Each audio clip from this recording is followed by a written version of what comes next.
Thank you. Took me right to the place where I can ask my question for we're showing off again. I know. So my question is about that alignment, and I know I can manifest, but many times, well, I have been to a lot of other seminars and a lot of things that say that 90% of what you're doing is subconscious or unconscious. So again, I feel like I know what I want, but let us put this in a different context, because we've been hearing people talking about this subconscious mind, and we think it's time to finally explain that in a way that at least acknowledges the laws of the universe in the midst of the conversation. So what we just said to all of you, and you got it, we felt you get it, is that you can stand in your place of living something unwanted and affirm until the cows come home, which is going to be a long time for most of you.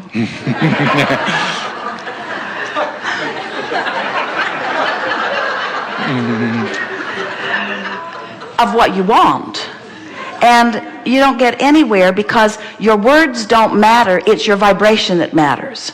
So whoever originally started talking about the subconscious mind may have been tapping into is that it's the vibration that is at the basis of your attraction, not your words.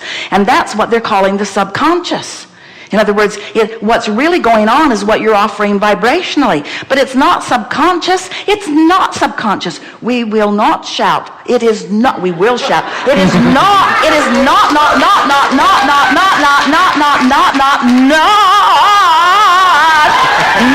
subconscious. Because you built your vibrational patternings with conscious thoughts. I don't like that, I don't like that, I'm unhappy with that, I don't like that. Those weren't unconscious thoughts, those were conscious thoughts. You consciously practiced yourself into a vibrational pattern that is depriving you of what you want, and now you're calling the pattern subconscious. It's not subconscious, it's vibrationally active because you consciously thought it into being. So now,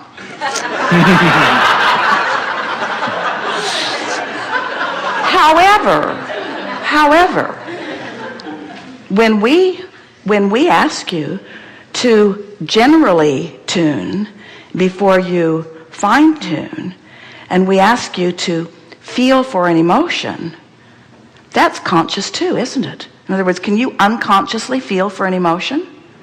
It's all about focus, isn't it? So now you're going to consciously feel for an emotion and consciously place yourself in the vortex, and then you're going to consciously think even more specific about what you want. In other words, you are the creator of your own experience. It would be like saying, I'm the painter of my own picture, but I always do it blindfolded. And we say, well, that's just dumb. You could do so much better if you would use your eyes. No? I like to subconsciously paint. Okay.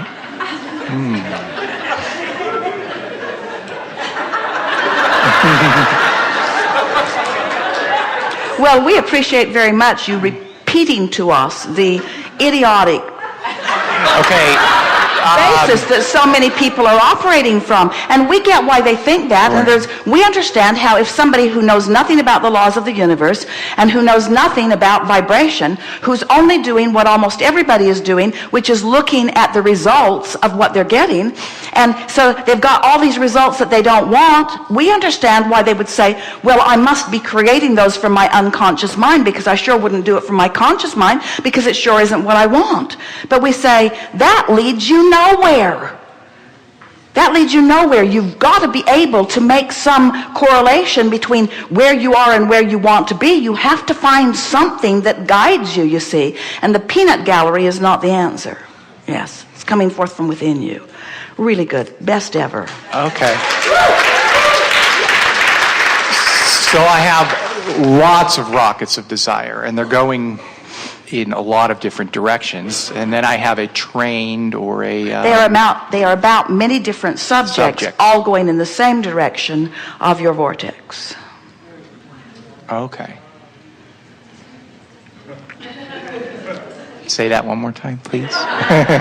Well, you said I have many many different desires and rockets that are going in lots of different directions. Yeah. And what you meant was they're on lots of different subjects, but they are all going in the same direction, which is of your expansion, of your vortex. They're all going to where your inner being is and stands and bees. In other words, all your rockets of desire, because you're about to tell us that you feel scattered and all of that. And we want to...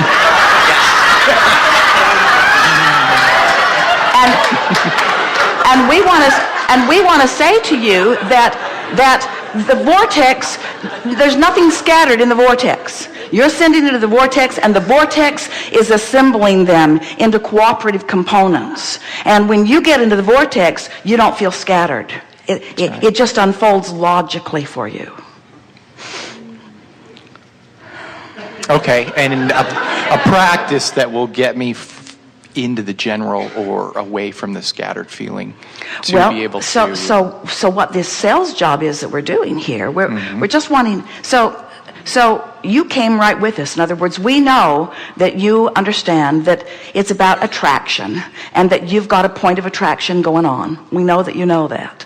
And so now we're just making it more vivid because we want you to realize that what your true point of attraction is in this vortex. That's your true point of attraction. So you have one singular intention, and it's not scattered, and it's not hard to understand, and it isn't hard to do. You don't have to sort out all the ideas, and you don't have to sort out all the subjects, and you don't have to figure out all the action. You have to do that. You have one singular, important, singular thing to do. Get in the vortex. Get in the vortex. And we've just been talking about that, and the easiest way to get in, well, first of all, you're in there several times every day, so just notice it and milk it when you're in there. But the key to the vortex for you and for almost everyone, especially in the beginning of understanding this, the key to getting in and staying in is find something easy that feels good and milk it. And the thing that we have to help you overcome is a very simple, flawed premise that you learned early on and have been practicing for a long time, and that says, I'm supposed to work hard. I'm not supposed to look for easy. I'm not supposed to look for the path of least resistance. I'm not supposed to try to make it easy on myself. Because you've been trained by so many people who are out of the vortex. You see, they've been teaching you the hard way of going about it because it's the only way they know. If you're not in the vortex, life is hard. And so almost everybody you know says, well, you're my employee, or you're my child, or you're my student, and there is no gain without pain, and there is no success without struggle, and you've got to get determined, and you've got to apply yourself, and you've got to work really hard, and you've got to dig in, and you've got to use your grit and your willpower. And we say that's relatively good advice. It's better maybe than not succeeding at all, but it's advice for the whole group that's outside the vortex. And that whole group that's been outside the vortex for a long time has been really, really irritated at the rich, successful group that's found a way into the vortex who isn't working nearly hard enough. It's so annoying. It's so annoying to watch someone not try at all and have incredible success. Oh man, that person inherited a fortune. Well, that person is in the vortex whether they inherited the fortune or not. In other words, it's continuing to come because of the alignment that they're continuing to maintain, you see. Really good conversation, don't you think? Yeah. So the challenge that you have in you and almost everyone else is we have to convince you that it's all right for you to take the easy way. And if we can convince you that it's all right to take the easy way, and you believe us when we say the easy way is going straight to the vortex where what you thought was scattered out there is all assembled logically in here, and you spend enough time in the vortex just feeling good, think about people that you've heard about or that you know who must have been doing something like this in order to find their success. So let's take like a songwriter or even an author. Frequently you hear them say, that song came so fast. came so fast. Took me 20 minutes to write this. The idea hit me, and when I sat down to write it, it was right there. And other times they'll say, yeah, I worked on that song for 5 years. Never did like it, never really amounted to anything. And we say, write the song out of the vortex, write the song in the vortex. In other words, you can see when an athlete is really on his game, and you can see when he isn't. In other words, it's almost like he intuitively knows where everybody else is going to be on the field or on the court or wherever it is. If he's tuned in, he can anticipate where his tennis challenger is going to put that ball. He can read the guy's mind and be ready for where it goes. When you're in the vortex, you have access to information that you don't have outside the vortex. Think about the story you hear of people who have found great success, like Thomas Edison, who was said to take little naps. Well, he just was going to the vortex.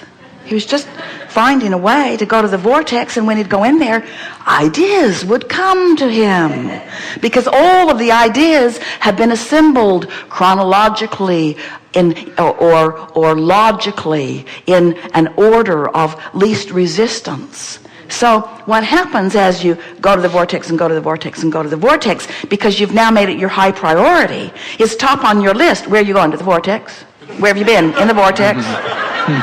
What are you doing today? Going to the vortex? No, I mean, what are you productively doing? Going to the vortex? What's in the vortex? Everything that's important to me. Why do you spend so much time there? Getting familiar, practicing the vibration of it, learning to read it better. I'm rendezvousing with ideas in there. My world is in there, you know.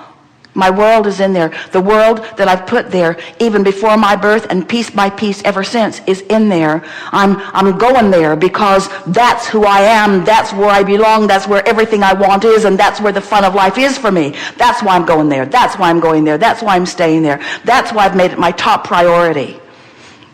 Well, shouldn't you be doing something more important? There isn't anything more important.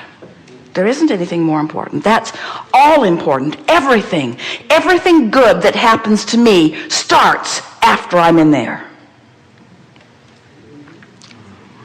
Wonderful. So you said, how can I get in there? Mm-hmm. What's the process? And we didn't really answer your question very well. We just did everything that we could do to make the vortex appealing to you. In other words, we're just doing the sales job to make you want to. We're just in there. We're in there where you want to be, crowing about how good it is, you see. Just living how good it is, summoning you in. You have to be really resistant not to come. In other words, you wanted to come. You want to be in there. We've convinced you of the validity of the vortex. Not one of you doubt. Well, there's one. Not one. Hardly any of you doubt.